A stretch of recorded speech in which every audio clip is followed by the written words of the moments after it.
What is going on, everybody? I hope everybody's enjoying their week. If you're new to my channel, welcome. My name is Black Capino, the Apple Guy. I hope you guys are enjoying your Labor Day weekend. Now, today I'm going to be doing one more video, and this is going to be talking again, explaining how iTunes cards are actually used and what you use them for. Now, I've made 8 videos, this being the 8th video, on how you would use an iTunes card or App Store card, or however you want to call it, card, for in-app purchases, and specifically the iTunes Store or the App Store for buying either movies or for buying TV shows or for music. Now, I get a lot of comments on a lot of apps in the App Store when it comes to in-app purchases. Now, a lot of these questions I really can't answer because it really depends on the app or the app developer and how they do that. One of them, in particular app that I got a lot of questions on, was the use of iTunes Store cards on Roblox. So if you want to know how that works, I'll drop a link down in the description below if you want to take a look at that video. Otherwise, this video is going to kind of go just a tad bit more in terms of what exactly it's meant for, and I'm going to try to explain it in a much simpler way as opposed to my last 7 other videos. So basically, you would go to the store and you simply buy one of these iTunes gift cards or App Store cards, whichever you want to call it. And these cards are what you would use to buy in-game purchases or for buying TV shows or movies or practically anything on the iTunes or App Store. So what you can see is I actually have my phone mirrored to my PC, and I'm using a program called Reflector. So if you want to know a little bit more about that, I'll drop a link down in the description on that. If you are interested in maybe doing your own type of tutorials on your iPhone, and it also works with Android if you want to do tutorials on that as well. So as you can see, we're going to swipe to my App Store. Now, I bought this a couple of days ago, so I got like $25 in my App Store, or should I say in my iTunes accounts. Basically, it's just my iTunes account that allows me to basically purchase anything I want. So as you can see, this is the App Store. You have, obviously at the bottom, if you've ever looked at it, today, games, apps, arcade, and then obviously the search.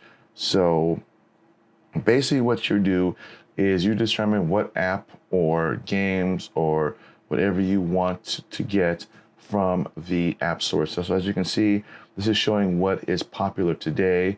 But if you want to go into this app specifically, you go into the middle, and as you can see, must-have apps. So we're going to choose Paramount Plus. So it shows you live sports, news, and originals. So as you can see, it says get, and then it says in-app purchases.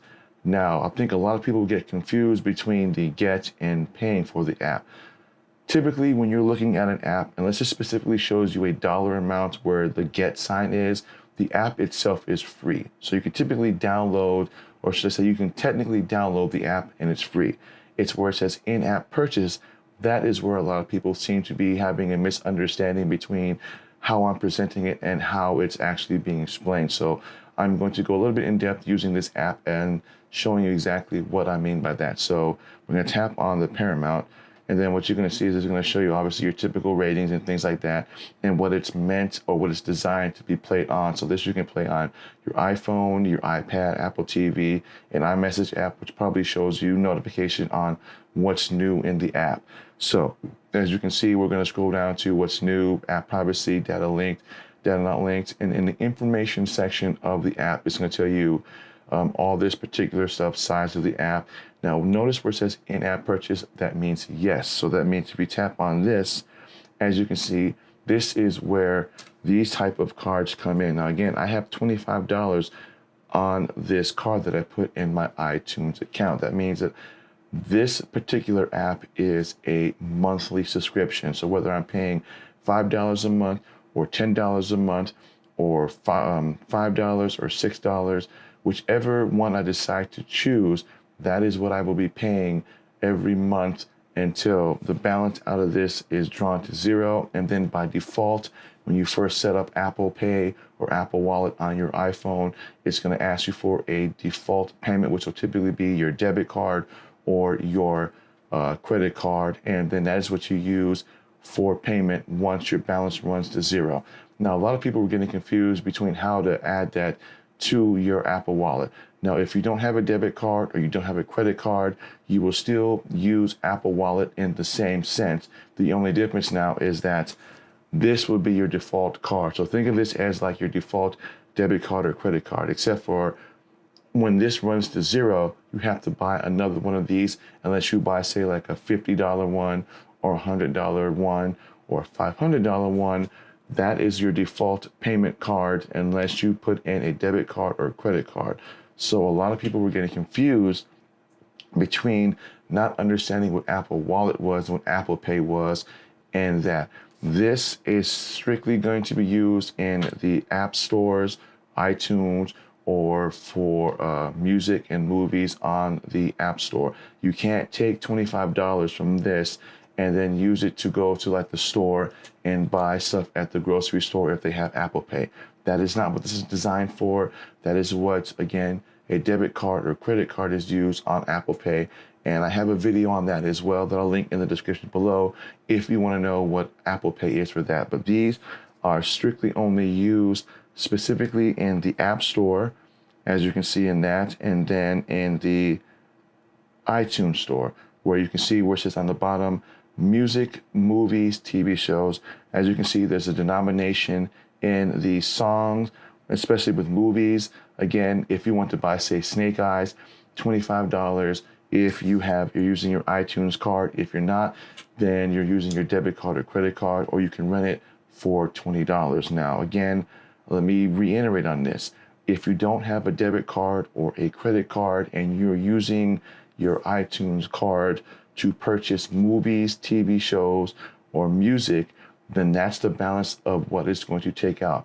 Until you put a debit or credit card, then your Apple Pay or Apple Wallet will only be used in that sense for specifically what is on the iPhone in terms of buying movies, music, and TV shows. Again, you can't use this $25 balance and say go to McDonald's and then buy something and try and pay with iTunes money. It doesn't work that way.